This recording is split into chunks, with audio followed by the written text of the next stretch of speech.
নমস্কার বন্ধুরা, আমি পায়েল। এখন আমি আপনাদের পড়ে শোনাচ্ছি সমরেশ মজুমদারের লেখা গল্প খেয়ালি। স্টেশন থেকে দুপুর 12:30টার ট্রেন ধরলে ঠিক 3:45-র সময় গমনপুরে পৌঁছে যাওয়া যায়। অগ্রিম জানতে পারলে ভদ্রলোক স্টেশনে লোক রাখবেন। গমনপুর থেকে খেয়ালি গ্রাম গাড়িতে 15 মিনিটের পথ। ওই চিঠির উত্তরে জানিয়ে দিয়েছিলাম কবে যাচ্ছি। মুশকিল করলো মেল ট্রেনটা। সারাটা পথ খুঁড়িয়ে খুঁড়িয়ে যখন জংশন স্টেশনে ঢুকলো তখন 2টো বেজে গেছে। গমনপুরের ট্রেন তার অনেক আগেই বেরিয়ে গিয়েছে। কথা বলে জানা গেল ওই লাইনে দিনে 2বার ট্রেন আসে যায়। দ্বিতীয় ট্রেনটি ছাড়বে 5:45টায়, গমনপুরে পৌঁছবে 9টায়।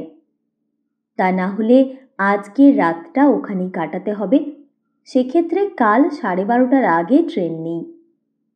স্থির করলাম সন্ধ্যের ট্রেনই ধরব।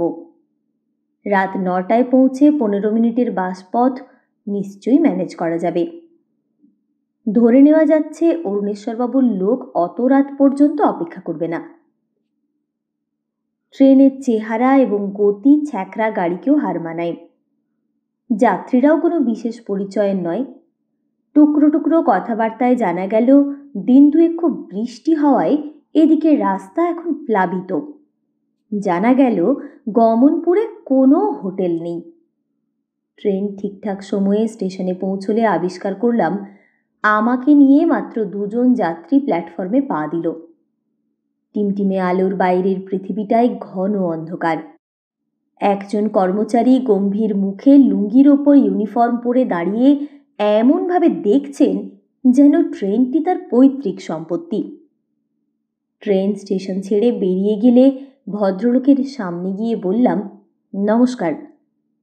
ভদ্রলোক এমনভাবে মাথা উঁচু করে তাকালেন যে তাকে ঐতিহাসিক চরিত্র বলে মনে হলো।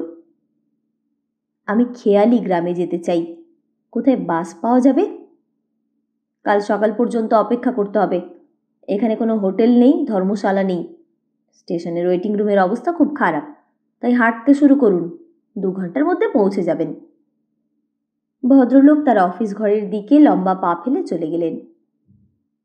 স্টেশনের বাইরে এলাম। 2টো দোকান দেখতে পাচ্ছি তারার আলোয়, যাদের ঝাঁপ বন্ধ। লোকজন নেই। পাশেই রেল কোয়ার্টার্স। সেখানে রেডিওতে হিন্দি গান বাজছে। ওই ভদ্রলোক সম্ভবত ওখানেই থাকেন। এই সময়ে একটা সাইকেল দ্রুত চলে এসে ব্রেক কষল। ট্রেন চলে গেল? আমার উদ্দেশ্যে নয়, তবুও উত্তর দিলাম, হ্যাঁ। যাহ, আজও সটকে গেল। রাস্তার যা অবস্থা, কিছুতেই জোরে আসতে পারলাম না। আপনি এখানে থাকেন? জিজ্ঞাসা করলাম। এখানে মানে আরামপুরে, 4 মাইল দূরে। আপনি? ওই ট্রেন থেকে নেমেছি, যেতে চাই খেয়ালি গ্রামে। বিনীত ভঙ্গিতে বললাম। ভদ্রলোক বলে মনে হচ্ছে। এত রাত্রে হাঁটতে পারবেন? রাস্তাটা যদি বলে দেন। উঠুন, পেছনে বসুন। 1 মাইল এগিয়ে দেব, তারপর আমি বাঁ দিকে, আপনি ডান দিকে। খেয়ালিতে কার বাড়িতে যাবেন? ততক্ষণে সুটকেস নিয়েই ক্যারিয়ারে উঠে বসেছি। বললাম, অরুণেশ্বরবাবু, অরুণেশ্বর বিশ্বাস। ও। ভদ্রলোকের জলজ্যান্ত ছেলেটা হুট করে মরে গেল। তা খবর দেননি কেন? দিলে নিশ্চয়ই লোক পাঠাতেন স্টেশনে। প্যাডেল ঘোরাতে ঘোরাতে জিজ্ঞাসা করল লোকটা। জবাব দিলাম না, দিলে অনেক কিছু বলতে হতো। আমি অন্ধকার দেখছিলাম। শহরে বসে এই অন্ধকার কল্পনা করা যাবে না। লক্ষ্য করলাম একটু একটু করে মেঘ ছড়াচ্ছে আকাশে, ফলে তারার আলো নিভতে শুরু করেছে। খারাপ রাস্তায় চাকা পড়ায় শরীর লাফাচ্ছে। লোকটা একসময় থামল। এবার আপনি ডান দিকের রাস্তা ধরে চলে যান। খেয়ালির আগে কোনো গ্রাম নেই। আমি নেমে দাঁড়াতেই সে নিমেষের মধ্যে হারিয়ে গেল অন্ধকারে। চারপাশে একটা পাক দিয়ে দেখলাম কোথাও আলো নেই। যেটাকে রাস্তা বলে গেল লোকটা, সেটা মাটির। যা কাদা হয়ে আছে এবং 5 হাত দূরের কিচ্ছু দেখা যাচ্ছে না। এর চেয়ে প্ল্যাটফর্মে বসে থাকা অনেক বেশি স্বস্তির ছিল। হাঁটা শুরু করলাম। প্রায় কাদায় জুতো ডুবে যাচ্ছে। প্রথম দিকে জুতোর জন্য যে মায়া হচ্ছিল, পরে তা থাকলো না। যা হচ্ছে হোক, পৌঁছতে যখন হবে তখন এসব ভেবে লাভ নেই। কিছুক্ষণ হাঁটার পর হঠাৎ আওয়াজটা কানে এলো।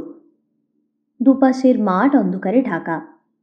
ডান দিকের মাঠে একটি ব্যাঙ প্রবল আর্তনাদ করছে। ব্যাঙের ডাক শুনেছি, আর্তনাদ এই প্রথম। সম্ভবত সাপের পেটে যাচ্ছে ওটা। তখনই খেয়াল হলো, এই অন্ধকারে পায়ের সামনে সাপ পড়লেও তো বুঝতে পারবো না। দ্রুত হাঁটলে ছোবল মারার সুযোগ পাবে না সাপ, সেই চেষ্টা করলাম। তারপরে চলে এলাম বড় বড় গাছের মাঝখানে। ওগুলো কি গাছ এখন চেনা সম্ভব নয়, তবে বেশ ঝাঁকড়া। গাছের নিচে আসতেই কান্না কানে এলো। যেহেতু ওটা ওপর থেকে ভেসে আসছে, তাই পাখির কান্না বলেই বোধ হলো। পাখিও যে মানুষের গলার কাছাকাছি গলায় কাঁদতে পারে তা আগে জানতাম না। শরীরে কাঁটা ফুটল। আমি ভূত প্রেত নিয়ে কখনো মাথা ঘামাবার প্রয়োজন অনুভব করিনি। ভূত এবং ভগবান দুটোই দুর্বল চিত্ত মানুষের কল্পনায় তৈরি, কিন্তু পরিবেশ কখনো কখনো এদের অস্তিত্ব তৈরি করতে সাহায্য করে। এই অন্ধকারে ওই গোঙানি, পাতার খসখস শব্দ, পায়ের তলার কাদা মাটি একত্রিত হয়ে ছেলেবেলা থেকে শুনে আসা ভূতের গল্পগুলোকে মনে আনতে সাহায্য করল। আমি দ্রুত হাঁটতে আরম্ভ করলাম, কিন্তু কানের পর্দা থেকে গোঙানির আওয়াজটা কিছুতেই দূর হচ্ছিল না। শেষ পর্যন্ত কিছু ঘরবাড়ি চোখে পড়ল। বুঝলাম আমি একটি গ্রামে ঢুকেছি। এই গ্রামের নাম খেয়ালি হলেও হতে পারে, কিন্তু বাড়িগুলোর দরজা জানলা বন্ধ, আলো জ্বলছে না। এখন রাত 12টার কাছাকাছি। গ্রামের মানুষ এত তাড়াতাড়ি ঘুমিয়ে পড়েন? বিস্তর ডাকাডাকির পর সাড়া মিলল। দুজন বেরিয়ে এলেন। একজনের হাতে হ্যারিকেন, দ্বিতীয় জনের লাঠি। আমার অবস্থা দেখে বোধহয় ওরা বুঝতে পারলেন আমি দুর্বৃত্ত নই। হ্যাঁ, গ্রামের নাম খেয়ালি, আর অরুণেশ্বরবাবু থাকেন দক্ষিণ পাড়ায়। সামনের মোড় থেকে ডান দিকে হাঁটলেই দক্ষিণ পাড়া। সবচেয়ে বড় বাড়িটাই তাঁর। ওর পিতামহ জমিদার ছিলেন। সেই সঙ্গে ওরা আমার পরিচয় জানতে চাইলেন। ফাঁপড়ে পড়লাম। বানিয়ে বললাম, আমি ওর সঙ্গে ইন্স্যুরেন্সের ব্যাপারে কথা বলতে এসেছি। ওরা আমাকে বিদায় দিয়ে ভেতরে ঢুকে গেলেন। লক্ষ্য করেছিলাম, কথা বলার সময় দুজনেই চোখ ঘুরিয়ে ঘুরিয়ে চারপাশে দেখছেন। সেই দৃষ্টি স্বাভাবিক ছিল না। দক্ষিণ পাড়ায় ঢুকেও একই দৃশ্য। কোনো বাড়িতেই আলো জ্বলছে না। বইয়ের পাতায় ভুতুড়ে গ্রামের যে বর্ণনা থাকে, হুবহু তাই। শেষ পর্যন্ত অন্ধকারেও বিশাল বাড়িটাকে ঠাহর করলাম। কোথাও কোনো আলো নেই। ছাদের দিকে তাকাতেই একটা সাদা বস্তুকে নড়তে দেখলাম। তার মাথা মুন্ডু বুঝতে পারছি না, শুধু ছাদের এক পাশ থেকে সেটা অন্য পাশে চলে যাচ্ছে, ফিরে আসছে। আমি দ্রুত বাড়ির গেটে আওয়াজ করতে লাগলাম, বাড়িতে কেউ আছেন? দরজা খুলুন। বেশ কয়েকবার চিৎকার করার পর হঠাৎই দোতলা থেকে একটা টর্চের তীব্র আলো আমার উপর এসে পড়ল। আমি চোখের ওপর হাতের আড়াল রেখে দেখার চেষ্টা করতেই গলার স্বর শুনতে পেলাম, কে কে ওখানে? কি চাই? আমি শহর থেকে আসছি, অরুণেশ্বরবাবু আমাকে আসতে লিখেছিলেন, চেঁচিয়ে বললাম। নাম বলুন। বললাম। তারপরেই হুকুম হলো, কার্তিক, দরজা খুলে ওকে ভেতরে নিয়ে আয়।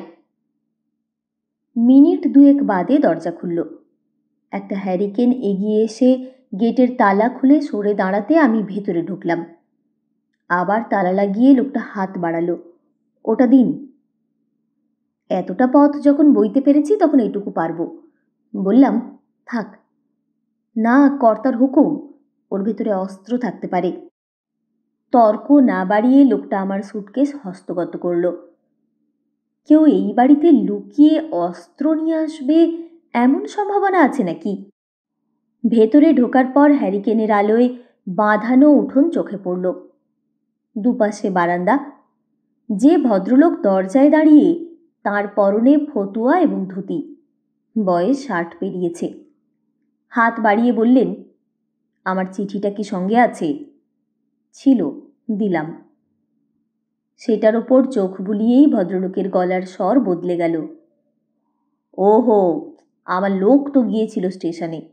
দুপুরে ট্রেনে আসার কথা, না দেখে ফিরে এসেছে।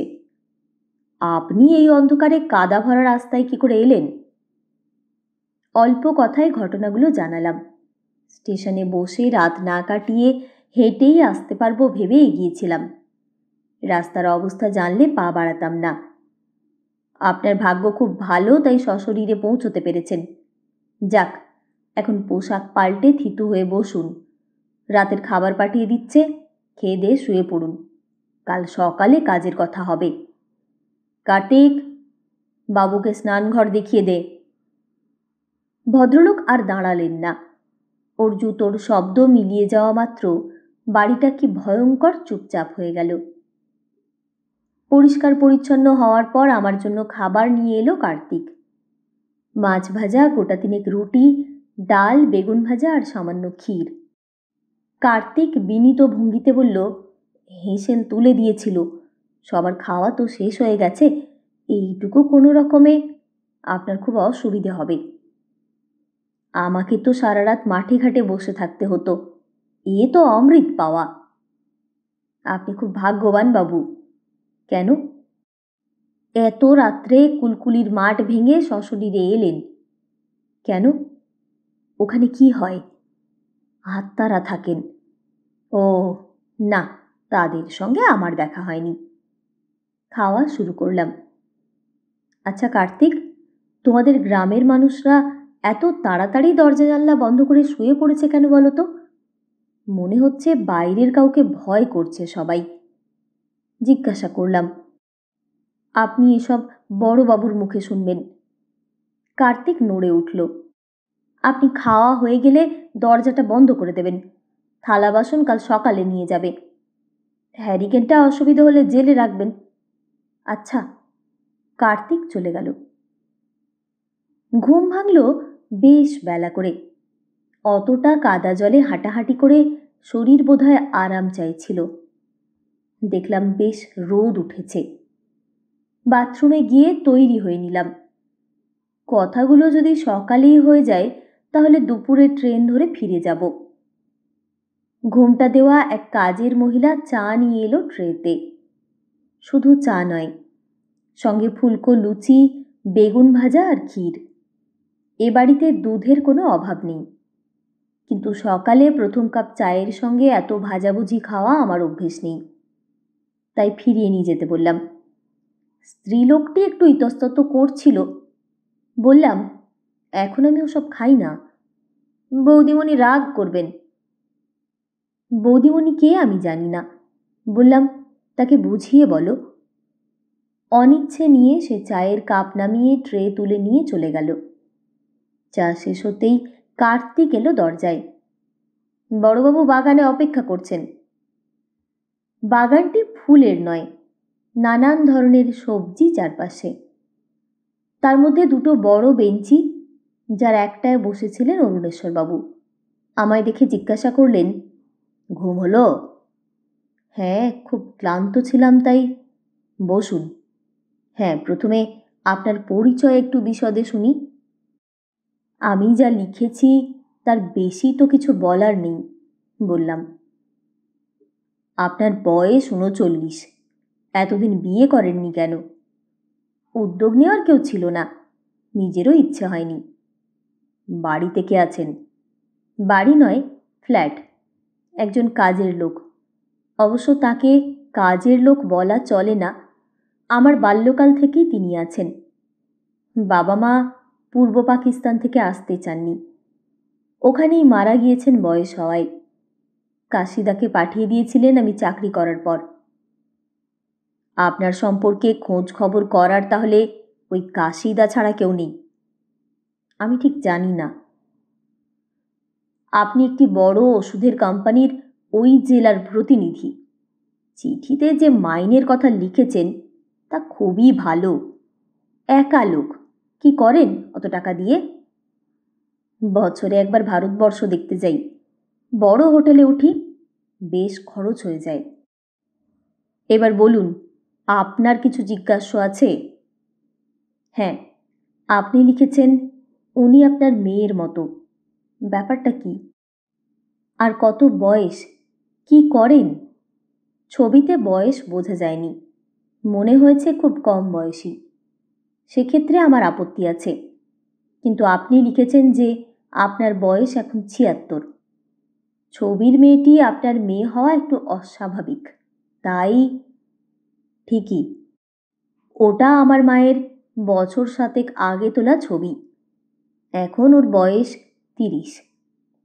ও, এই ৭ বছরে সে কিছুতেই ক্যামেরার সামনে যেতে চায়নি বলেই ওটা পাঠাতে বাধ্য হয়েছি। অবশ্য বয়স বাড়া ছাড়া চেহারায় কোনো পরিবর্তন হয়নি। বৃদ্ধ চোখ বন্ধ করলেন। আমি চুপ করে ওকে দেখছিলাম। বার্ধক্যেও উনি সুপুরুষ।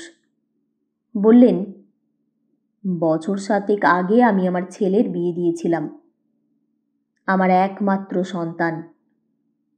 মামার বাড়িতে মানুষ হওয়া শিক্ষিতা সুন্দরী মেয়েটিকে পুত্রবধূ হিসেবে নিয়ে এসেছিলাম এ বাড়িতে। সেদিন ওদের কাল রাত্রি, আলাদা থাকতে হয়। ছেলে গেল বন্ধুদের সঙ্গে যাত্রা শুনতে রাত্রে, ওই স্টেশনের ধারে। মাঝরাতে ফেরার সময় ওই জঙ্গলের পথে সে খুন হয়ে গেল। বৃদ্ধ চুপ করলেন, করে থাকলেন কিছুক্ষণ। সে কি, কেন? ভুল করেছিল। যে পার্টি খুন করে তারা অন্য কাউকে খুন করতে চেয়েছিল, অন্ধকারে বুঝতে পারেনি। ওরা পরে খুব অনুতপ্ত হয়েছে, কিন্তু আমার ছেলে চলে গেল। এই হত্যার বদলা নিতে মারামারি চলল কিছুদিন, তারপর রাজনৈতিক খুনোখুনি বলে পুলিশ হাত গুটিয়ে নিল। আমার পুত্রবধূর ফুলশয্যা হলো না। তার মামা এসেছিলেন খবর পেয়ে, জিজ্ঞাসা করেছিলেন এই অবস্থায় মেয়েটির কি হবে। আমি বলেছিলাম, বৌমা যদি আপত্তি না করেন তাহলে আমি তাকে আমার মেয়ে ভেবে মাথায় করে রাখব। আমার তো কোনো মেয়ে নেই, স্ত্রী চলে গেছেন, ছেলেও গেল। তিনি থাকলে আমি বাঁচতে পারব। সেই থেকে তিনি এখানে আছেন। কিন্তু আমার বয়স হচ্ছে, আমার পরে তার কি হবে, এই ভাবনা থেকেই আমি কাগজে বিজ্ঞাপন দিয়েছি। কিন্তু বিজ্ঞাপনে বা তার পরের চিঠিতে এসব প্রকাশ করেননি, কারণ আমার পুত্রবধূকে আমি বিবাহিতা বলে মনে করি না। বিয়ের লগ্ন ছিল মধ্যরাতের পরে, সেসব চুকতে ভোর হয়ে আসে। দিনের বেলায় ফিরে আসে এ বাড়িতে, সেই রাত কাল রাত্রির। সব অর্থেই সে শেষ হয়ে যায়। মেয়েটা নিজেকে বিবাহিতা ভাবার অবকাশই পায়নি। বৃদ্ধ আমার দিকে তাকালেন। অবশ্য আপনি আমার সঙ্গে একমত নাও হতে পারেন।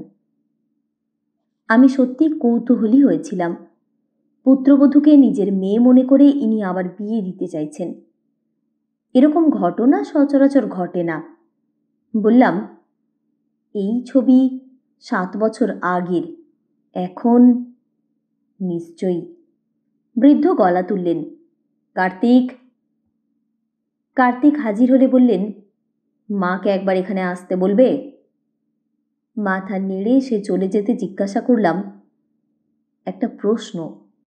কাল রাত্রে এই গ্রামে ঢোকার পর লক্ষ্য করেছি সবাই যেন ভয়ে সিটিয়ে আছেন, অস্ত্র হাতে নিয়ে বেরোচ্ছেন। কোথাও কোনো আলো জ্বলছিল না, ব্যাপারটা কি? অরুণেশ্বরবাবু মাথা নাড়লেন। মানুষ ভয় পেয়েছে। কিসের ভয়? ডাকাতের? না, রাজনৈতিক দলগুলো জঙ্গি ভাব দেখানোর পর এ অঞ্চলে কেউ ডাকাতির কথা ভাবতে পারে না। বছর ৫ আগে এক রাত্রে ৮ জন ডাকাতকে পিটিয়ে মেরে ফেলেছিল পার্টির ছেলেরা। তারপর থেকে ওই ভয় দূর হয়েছে। অরুণেশ্বরবাবু বললেন, তাহলে গত 6 মাসে এই গ্রামে 3টি বাইরের মানুষ মারা গিয়েছে। গুলি বা ছুরিতে মৃত্যু হয়নি। শরীরের কোথাও সামান্য ক্ষতচিহ্ন পাওয়া যায়নি। প্রতিটি ঘটনাই ঘটেছে রাত্রে। পুলিশ তদন্ত করে রহস্য উদ্ধার করতে পারেনি। ফলে গুজব ছড়িয়েছে গ্রামের রাস্তায় দুষ্ট আত্মা ঘুরে বেড়াচ্ছে। ফলে সন্ধ্যের পরেই দরজা জানলা বন্ধ করে দিচ্ছে সবাই। আজ সকালে কয়েকজন খোঁজ করতে এসেছিলেন কাল রাত্রে সত্যিই কোনো অতিথি এ বাড়িতে এসেছে কিনা, এবং যদি আসে তাহলে বেঁচে আছে কি। দেখুন, এইসব আমি বিশ্বাস করি না, কিন্তু আমি গোয়েন্দা নই। অরুণেশ্বরবাবুর কথার মাঝখানেই তাকে দেখতে পেলাম। বাগানের ভিতর দিয়ে নিঃশব্দে হেঁটে আসছে। বিন্দুমাত্র সাজগোজ ছাড়াই সে চোখ টানছে। না, ছবির সঙ্গে তার খুব একটা পার্থক্য নেই, তবে একটু শীর্ণ আর বেশি ফর্সা মনে হচ্ছে। এত ফর্সা যে রক্তে হিমোগ্লোবিন নিশ্চয়ই বেশ কমে গেছে। দেখেছেন, তার গলাটি বেশ মিষ্টি। ও হ্যাঁ, বসো মা। বেঞ্চির একটা পাশ দেখিয়ে দিলেন অরুণেশ্বরবাবু। সে বসলে বৃদ্ধ বললেন, ইনি আমাদের অতিথি, শহর থেকে এসেছেন। সে হাত জোড় করল। নমস্কার। আমি নমস্কার জানালাম। গত রাতে আপনার খেতে অসুবিধে হয়েছে বলে আমরা দুঃখিত। সে বলল, ছি ছি, দোষ তো আমারই, না জানিয়ে মাঝরাতে এসেছি। অবশ্য খেতে বিন্দুমাত্র অসুবিধে হয়নি। মাথা নাড়লাম। অরুণেশ্বরবাবু বললেন, আপনার আসার কথা ছিল বিকেলে, রাত্রে আসছেন জানলে নিষেধ করতাম। তেমন হলে স্টেশনেই রাত কাটাতে বলতাম। সে আমার দিকে তাকালো। হ্যাঁ, কাল ভাগ্য আপনাকে সাহায্য করেছে। প্রতিবাদ করলাম, এ কি বলছেন? অকারণে আমাকে কেউ খুন করবে কেন? ঠিকই, কোনো যুক্তি নেই। থানার দারোগা যখন অনেক অনুসন্ধান করেও কিছু পেলেন না, তখন উপদেশ দিয়ে গিয়েছেন বাড়ির ভেতর থাকলে যখন বিপদ হচ্ছে না তখন রাত বিরেতে বাইরে না গেলেই ভালো। যাকে, আপনারা কথা বলুন, আমার কিছু কাজ আছে, সারি গিয়ে। কথাগুলো বলে উঠে গেলেন অরুণেশ্বরবাবু। ওর দিকে তাকালাম। দেখলাম সে স্থির চোখে আমাকে দেখছে। জিজ্ঞাসা করলাম, আপনি নিশ্চয়ই জানেন আমাকে কেন উনি আমন্ত্রণ জানিয়েছেন? জানি, আপনাদের চিঠিগুলো উনি আমাকে পড়িয়েছেন। সে নিচু গলায় বলল। তাহলে আপনার আপত্তি নেই? আমার কথা পরে। এখানে আসার পরে বাবা নিশ্চয়ই আপনাকে আমার সব কথা বলেছেন। চিঠিতে লিখলে কি আসতেন? জানি না, খুব কৌতূহল নিশ্চয়ই হতো। শ্বশুর পুত্রবধূকে নিজের মেয়ে বলে ভেবে নিয়ে আবার তাকে সংসারী করতে চাইছেন, এই ব্যাপারটা একটু অভিনব। আপনি আর কি জানতে চান? সাধারণত বিধবা হওয়ার পর মেয়েরা বাপের বাড়িতে ফিরে যান। আপনি তো তার সঙ্গে একটি রাতও থাকেননি। আপনি এখানে রয়ে গেলেন কেন? জিজ্ঞাসা করলাম। প্রথম কথা, আমার কোনো বাপের বাড়ি ছিল না, থাকতাম মামার বাড়িতে। এখানে আমি পিতৃস্নেহ পেলাম। আমার নিজের বাবার স্মৃতি ঝাপসা। বিয়ের আগে আমার সম্মান নিয়ে কেউ ভাবেনি, এখানে সেটা আমাকে দেওয়া হয়েছে। সে বলল, আমার কথা আপনি চিঠিতে পড়েছেন, আজ দেখলেন। আমাকে কি আপনার গ্রহণীয় বলে মনে হচ্ছে? সরাসরি জিজ্ঞাসা করলাম। গ্রহণ তো করে পুরুষেরা, মেয়েদের সেটা মেনে নিতে হয়। দেখুন, বিয়ের বাসনা আমার চলে গেছে, কিন্তু বাবাকে সন্তুষ্ট করতে মেনে নেওয়া ছাড়া উপায় নেই। সে বলল, বুঝলাম। আপনাদের এখানে এক অদ্ভুত আতঙ্ক রাত্রে ছড়িয়ে পড়েছে। মানুষ খুন হচ্ছে, অথচ কিভাবে এবং কে খুন করছে বোঝা যাচ্ছে না। আপনি ভূতে বিশ্বাস করেন? সে হাসল। দুটোই, বিশ্বাসও করি, অবিশ্বাসও, ঠিক ভগবানের বেলায় যা হয়ে থাকে। কিছু মনে করবেন না, কাল রাত্রে আপনি এ বাড়ির ছাদে ছিলেন কেন? তার চোখ ছোট হলো। কাল রাত্রে এই বাড়ির কাছে এসে দেখলাম ছাদে সাদা কিছু হাঁটছে, হয়তো সাদা শাড়ি পরা মহিলা। আপনি কি কাল সাদা শাড়ি পরেছিলেন? না, সাদা শাড়ি পরতে নিষেধ করেছেন বাবা। কিন্তু কথাটা আপনি ওকে বলেছেন? না। সে উঠে দাঁড়ালো। আমার মনে হয় দিনের আলো থাকতেই আপনার এখান থেকে চলে যাওয়া ভালো। ওকে বলে উনিও একই কথা বলবেন। কারণটা জানতে পারি? যারা রহস্যজনকভাবে মারা গিয়েছেন তাঁরা নাকি মৃত্যুর আগের রাত্রে সাদা কিছুকে অন্ধকারে হাঁটতে দেখেছিলেন। শিরশির করল মেরুদণ্ড। সেটাকে থামাতে বললাম, আপনার কি মনে হয় না এটা নেহাতি গল্প, কষ্ট কল্পনা? যা ঘটেছে তাই বললাম। এই সময়ে অরুণেশ্বরবাবু ফিরে এলেন। কি কথাবার্তা হলো? উঠে দাঁড়ালাম। আলাপ হলো। মা আমার বড় ভালো মেয়ে। বাবা, আমি এখন যেতে পারি? সে জিজ্ঞাসা করল। এসো মা। অরুণেশ্বরবাবু মাথা নাড়তেই সে চলে গেল গাছপালার মধ্যে দিয়ে বাড়ির দিকে। অরুণেশ্বরবাবু বললেন, এখনই আপনাকে কিছু বলতে হবে না, ফিরে গিয়ে ভেবে চিনতে জানালেই হবে। যদি আপত্তি থাকে তাহলেও জানাবেন। ঠিক আছে, আমি তাহলে তৈরি হই। সে কি কথা, স্নান খাওয়া না সেরে যাবেন কেন? আপনি আমাদের অতিথি। ট্রেন পাবো তো? স্বচ্ছন্দে। বিকেল 3টের সময় জংশনের ট্রেন আছে, কার্তিক তুলে দিয়ে আসবে। তাই এখান থেকে 2:30 নাগাদ বের হলেই চলবে। ওই কথাই থাকলো, আমি একটু বেরোবো। আমি মাথা নাড়তে অরুণেশ্বরবাবু চলে গেলেন। বাগানটি বেশ বড়। ফলের গাছ ছাড়াও শাকসবজির চাষ হয়েছে। তাদের নধর চেহারায় চোখের আরাম হলো। ঘুরে ঘুরে দেখছিলাম। গাছে গাছে পাখি ডাকছে খুব। বাড়ির একপাশে গিয়ে পুকুরটাকে দেখলাম। মাছ আছে বলেই মনে হলো। ফেরার পথে গাছটা চোখে পড়ল। তার ডালে ডালে পাকা ফল ঝুলছে। আঙ্গুরের আকৃতি ডাবল হলে যা দেখাবে, এই ফলগুলো সেই রকম। টুকটুকে লাল হয়ে আছে। প্রচুর মৌমাছি ঘুরছে গাছটাকে ঘিরে। পাখিরা কিন্তু এই গাছে বসেনি। এই ফলের নাম জানি না, এরকম গাছ কখনো দেখিনি। মৌমাছিরা যখন আকর্ষণ বোধ করছে তখন নিশ্চয়ই ফলটি মিষ্টি। বিষ ফলের গাছ কেউ বাগানে রাখবে কেন? হাত বাড়িয়ে একটা পাকা ফল ছিঁড়ে সামান্য চাপ দিতেই রস করালো। জিভ ঠেকাতে বেশ মিষ্টি লাগলো। ফলটা মুখে পুরলাম। মিষ্টি রসে মুখ ভরে গেল। তারপরেই সমস্ত শরীরে অদ্ভুত ঝিমঝিম ভাব ছড়িয়ে পড়ল। কোনো রকমে ফলটি বাইরে ফেলে দিতেই আমার সমস্ত ইন্দ্রিয় অসাড় হয়ে গেল। ঘাসের উপর বসে পড়লাম আমি। এই বসাটাও টের পেলাম না। আমি তাকিয়ে আছি কিন্তু কিছুই দেখছি না। চিৎকার করছি কিন্তু শব্দ বের হচ্ছে না। এমনকি আমার কানেও কোনো শব্দ ঢুকছে না। অথচ আমার বোধ শক্তি নষ্ট হয়নি।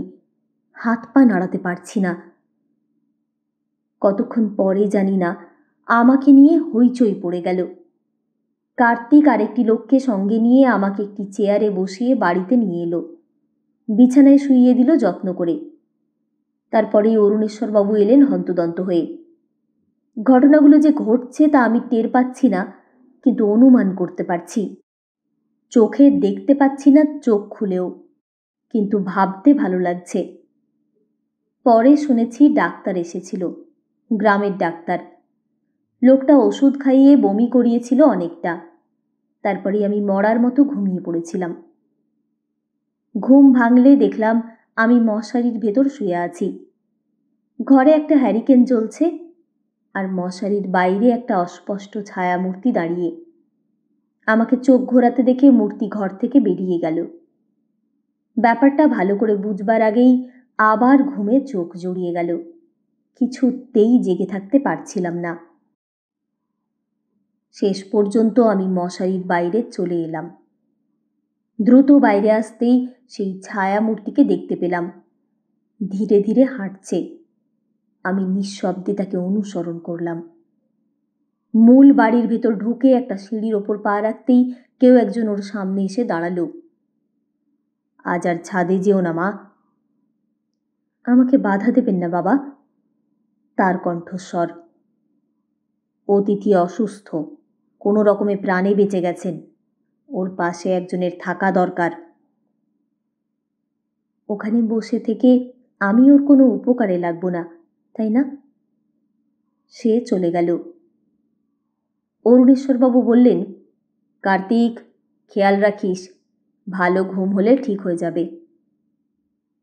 আশেপাশে কোথাও কার্তিককে দেখতে পেলাম না। সিঁড়ি যখন জনশূন্য হলো তখন আড়াল থেকে বেরিয়ে এলাম। সে ছাদে গিয়েছে, গত রাত্রেও নিশ্চয়ই গিয়েছিল। যেভাবে সে ছাদে গেল তা স্বাভাবিক নয়। মনে হচ্ছিল সেখানে যাওয়ার জন্য সে ব্যস্ত হয়ে উঠেছে। হাওয়া বইছে বাগানে, শব্দ হচ্ছে। ধীরে ধীরে সিঁড়ি ভেঙে ছাদের দরজায় চলে আসতেই তাকে দেখতে পেলাম। ছাদের ঠিক মাঝখানে বাবু হয়ে বসে আছে, কিন্তু মেরুদণ্ড টান টান, মুখ আকাশের দিকে। শূন্য বিশাল ছাদে এই রকম ভঙ্গির একটি মূর্তিকে মোটেই লৌকিক বলে মনে হচ্ছিল না। আমি নিঃশব্দে দাঁড়িয়ে রইলাম। সময় বয়ে যাচ্ছে। মিনিট ৩৫ পরে সে মুখ নামালো। তারপর ২ হাতে মুখ ঢেকে ডুকরে কেঁদে উঠল। মাথার ওপর দিয়ে একটি নাম না জানা রাত পাখি চিৎকার করে উড়ে গেল। সে কাঁদছে। তার কান্নার শব্দ সে গোপন করার চেষ্টা করছে না। এই সময়ে সিঁড়িতে জুতোর আওয়াজ পেয়ে আমি দ্রুত সরে গেলাম। কোণের দিকে ফেলে রাখা ড্রামের আড়ালে যেতে না যেতেই অরুণেশ্বর বাবুকে দেখতে পেলাম। বড় বড় পা ফেলে ওর কাছে গিয়ে বললেন, কি হচ্ছে কি? তুমি এভাবে কাঁদছো জানলে লোকটা তোমাকে বিয়ে করবে? ওর আগে ৩ জনকে ভাগিয়েছ তুমি, এবারে কথা দিয়েছিলে বাধ্য হয়ে। সে মাথা নাড়ল। না, আমি পারবো না, কিছুতেই পারবো না। পারতে তোমাকে হবেই। আমি তো বেশি দিন বাঁচব না, তখন শেয়াল কুকুর তোমাকে ছিঁড়ে খাবে। আমার কর্তব্য আমি করে যেতে চাই। ওঠো, ঘরে গিয়ে শুয়ে পড়ো। না, ওরা আসবে, ওদের সঙ্গে কথা বলতে চাই। সে উঠে দাঁড়ালো। ওসব তোমার মনের ভুল, কেউ কখনো আসে না। তুমি নিজের মনে কথা বলো। শোনো, এরকম করলে তুমি পাগল হয়ে যাবে। অরুণেশ্বর থামলেন, একটু ভাবলেন, তারপর বললেন, 10 মিনিটের মধ্যে তুমি ঘরে যাবে, এ আমার আদেশ। জুতোয় শব্দ তুলে অরুণেশ্বর নেমে গেলেন ছাদ থেকে। সে দাঁড়িয়েছিল একা। দূর থেকেই বুঝতে পারলাম সে কাঁপছে। অসহায় এক কিশোরীর মতো এখনই ভেঙে পড়বে বলে মনে হচ্ছিল। আমি দ্রুত তার কাছে গেলাম। সামনে দাঁড়াতেই সে তাকালো, ফিস ফিস করে বলল, আমি এখন কি করব? আপনি যেমন থাকতে চান তেমনই থাকুন, বললাম। সত্যি? তার মুখে হাসি ফুটল। তারপরেই সে হাঁটতে শুরু করল। দ্রুত গতিতে ছাদের এপাশ থেকে ওপাশে হেঁটে চলল। লক্ষ্য করলাম হাঁটার সময় সে ফিসফিসিয়ে কিছু কথা বলে চলেছে।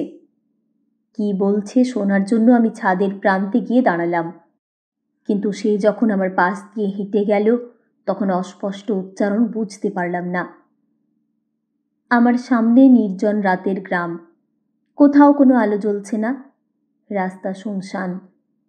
এই গ্রামে ৩ জন মানুষ খুন হয়েছেন, কিন্তু তাদের মৃত্যু রহস্য আজও অন্ধকারে। এটা কি করে সম্ভব? হঠাৎ কানে এলো, শুনতে পাচ্ছ? তোমরা শুনতে পাচ্ছ? আমি যেমন আছি তেমন থাকবো। বলতে বলতে সে ছাদের মাঝখানে গিয়ে বাবু হয়ে বসে পড়ল। কিন্তু কার সঙ্গে কথা বলছিল সে? কোনো অশরীরীর অস্তিত্ব আমি বিশ্বাস করি না। ওর মন কি একা থাকতে থাকতে নিজের জগৎ তৈরি করে নিয়েছে? ওর পাশে গিয়ে বসলাম। আপনি খুব একা? সে তাকালো, মাথা নাড়ল। হ্যাঁ। আপনাকে জীবনসঙ্গী হিসেবে পেলে আমি খুশি হব, বললাম। হ্যাঁ? হ্যাঁ। আপনি যে বললেন যেমন আছি তেমনই থাকতে পারবো। এরকম থাকলে আপনি মারা যাবেন। আমি বাঁচতে চাই না। শব্দে কান্না জড়ানো। কেন? হাঁটুতে মুখ রেখে সে কাঁদতে লাগলো। এই সময়ে অরুণেশ্বরবাবুর গলা কানে এলো। তুমি নিচে যাও। বলার ধরনে এমন এক কর্তৃত্ব ছিল যে সে এক মুহূর্ত দেরি করল না। আপনি অসুস্থ, আপনার এখানে আসা উচিত হয়নি, ভদ্রলোক জানালেন। যাকে জীবনসঙ্গী হিসেবে পেতে এসেছি তাকে জানতে চাওয়াটা নিশ্চয়ই অস্বাভাবিক নয়। তাই বেশ, আপনার সিদ্ধান্ত জানতে পারি? উনি কেন কি কারণে ছাদে এসে এমন আচরণ করেন জানতে পারলে আমি সিদ্ধান্ত নিতে পারবো। সেটা না জানলে আমার পক্ষে ওকে বিয়ে করা সম্ভব নয়। বেশ, আপনাকে আর আটকাতে চাই না। ভোর ভোর একটা ট্রেন জংশনে যায়, সেটা ধরতে রাত 3টে নাগাদ আপনাকে বেরিয়ে পড়তে হবে। তৈরি থাকবেন, কার্তিক আপনাকে জানিয়ে দেবে। কথাগুলো বলে তিনি নেমে গেলেন। এখন আমি একা ছাদে দাঁড়িয়ে। হাওয়ারা শব্দ তুলছে। হঠাৎ সমস্ত শরীরে কাঁটা ফুটল। অরুণেশ্বরবাবু আর আমাকে আতিথ্য দিতে চান না। তাই রাত 3টে নাগাদ এই বাড়ি থেকে আমাকে বেরিয়ে যেতে হবে ট্রেন ধরতে। তখন চারপাশ অন্ধকার, রাস্তায় আরও একাকিত্ব। নেমে এলাম। 3টে বাজতে মাত্র কয়েক ঘন্টা বাকি। ঘুমটুম মাথায় উঠল। আমার কেবলই মনে হচ্ছিল এই যাওয়াটা সুখের হবে না। ঠিক 3টের সময় দরজায় শব্দ হলো। কার্তিক এসে দাঁড়ালো। আমি তৈরি ছিলাম। ব্যাগ নিয়ে উঠে দাঁড়ালাম। একটাও কথা না বলে কার্তিক আমাকে গেটের কাছে পৌঁছে দিল। দাঁড়ান, আপনাকে এগিয়ে দেব আমি। অন্ধকার ফুঁড়ে সে বেরিয়ে এলো। আপনি? হ্যাঁ, এই গ্রামে আরেকটা খুন হোক আমি চাই না। আমাকে কে খুন করবে? আর যদি করে তাহলে আপনি কি করতে পারেন? যারা খুন হয়েছিল তাদের কোনো সঙ্গী ছিল না। চলুন। এ কি, আপনি যাবেন না, বড়বাবু খুব রাগ করবেন। কার্তিক প্রতিবাদ করল। সে জবাব দিল না। পাশাপাশি হাঁটতে হাঁটতে জিজ্ঞাসা করলাম, আপনি একা ফিরবেন কি করে? আপনার উচিত হয়নি আমার সঙ্গে আসা। এতদিন ধরে শুধু উচিত কাজগুলো মেনে চলেছি, আজ না হয়। আমরা গ্রামের মাঝখান দিয়ে চলেছি। চারপাশের বাড়ি নিঝুম। কেউ কোথাও জেগে আছে বলে মনে হচ্ছে না। গ্রামের প্রান্তে এসে থামলাম। দেখলেন কিছুই হলো না, এবার আপনি ফিরে যেতে পারেন। সে মাথা নাড়ল। না, আপনাকে কুলকুলির মাঠের পাশ দিয়ে যেতে হবে। চলুন। সেই ঝাঁকড়া গাছ, জঙ্গলের পরিবেশ যখন ছাড়াচ্ছি তখন অন্ধকার অনেক পাতলা। যে মোড়ে এসে সাইকেলওয়ালা আমাকে নামিয়ে দিয়ে গিয়েছিল সেখানে পৌঁছে বললাম, আর এগোতে হবে না, আমার জন্য আপনি অনেক কষ্ট করলেন। সে কথা না বলে হেঁটে চলেছিল। আমি দাঁড়ালাম। স্টেশন আর দূরে নেই, অনেকটা পথ আপনাকে ফিরতে হবে। হ্যাঁ, কিন্তু আপনাকে ট্রেনে তুলে দিয়ে আমি ফিরব। সে কি? মন থেকে ভয়টাকে সরাতে পারছি না। আপনি অনর্থক ভয় পাচ্ছেন। না, যে 3জন মারা গিয়েছে তারা আমাকে দেখতে এসেছিল। সমস্ত কথা জানার পর আপনার মতো রাজি না হয়ে ফিরে গিয়েছিল। প্রত্যেকেই গভীর রাতে বাড়ি থেকে চলে যেতে বাধ্য করা হয়েছিল। এবার আমি মরিয়া হলাম। আপনাকে আমি কিছুতেই এখানে মরতে দেব না। হাঁটতে হাঁটতে সে বলছিল, কেন তাদের মরতে হয়েছিল? শুধু প্রত্যাখ্যান করার কারণে? আমি নার্ভাস। কিছুটা কিছুটা আর বাকিটা হলো তারা অনেক কিছু জেনে গিয়েছিল। সে বলল, সেই জানাটা বাইরে প্রচারিত হোক তা কাম্য ছিল না। কার কাছে? আমি ঠিক জানি না, আমার কাছে কোনো প্রমাণ নেই। আমরা স্টেশনে পৌঁছে গেলাম।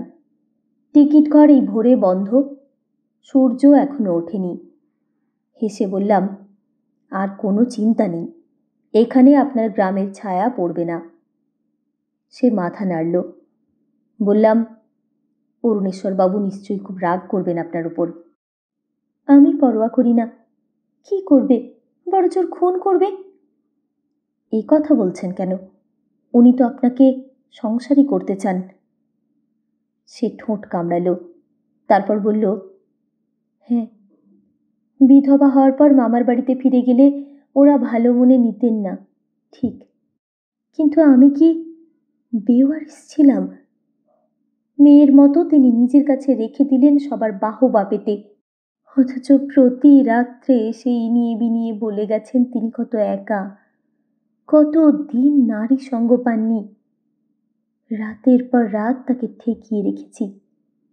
আমাকে কত লোভ দেখিয়েছেন। পুত্রবধূকে বিয়ে করা যায় না, কিন্তু দুজনের শরীরকে তো তৃপ্ত করা যায়। যখন কিছুতেই রাজি হলাম না, রাত নামতেই ছাদে চলে যাই। তখন বললেন, তোমার বিয়ে দেব, বিয়ের পর তুমি আর আমার বৌমা থাকবে না, তখন তোমাকে ঋণ শোধ করতে হবে। আমি মেনে নিলাম, কিন্তু তিনজন পাত্র যখন আমার চেহারা দেখে সম্মতি জানালেন, তখন আমাকেই সত্যি কথাটা বলতে হলো। শোনার পর প্রত্যেকেই সিদ্ধান্ত বদলেছিলেন। কেন? বিয়ে হয়ে গেলে তো আপনাকে ওই বাড়িতে থাকতে হতো না। আসতে হতো, কারণ ওটা তখন আমার বাপের বাড়ি হয়ে যেত, আর উনি ঠিক আমাকে আসতে বাধ্য করতেন। আপনার ট্রেন আসছে, ট্রেনে উঠে টিকিট কাটবেন। এরপর ফিরে গেলে কি হবে বুঝতে পারছেন? বললাম, আপনার যদি আপত্তি না থাকে তাহলে আমার সঙ্গে আসতে পারেন। সে মাথা নাড়ল। অসম্ভব, আমি পারবো না। ওই বাড়ি ছেড়ে আমি যেতে পারবো না। মাত্র একটা রাত, পাশে অনেক মানুষ, তবু একটা রাত ধরে তাকে দেখেছিলাম। ও বাড়ির ছাদে গেলেই তাকে দেখতে পাই, হোক সেটা কল্পনায়, তবু পাই তো। ট্রেনের জানালায় বসে তাকে দেখলাম। সবে ওঠা রোদ গায়ে মেখে মাথা নিচু করে হেঁটে চলেছে খেয়ালির দিকে। হঠাৎ মনে হলো, অরুণেশ্বরবাবুর শত্রু কি তার মৃত সন্তান, যাকে এই জীবনে তিনি কখনোই হারাতে পারবেন না।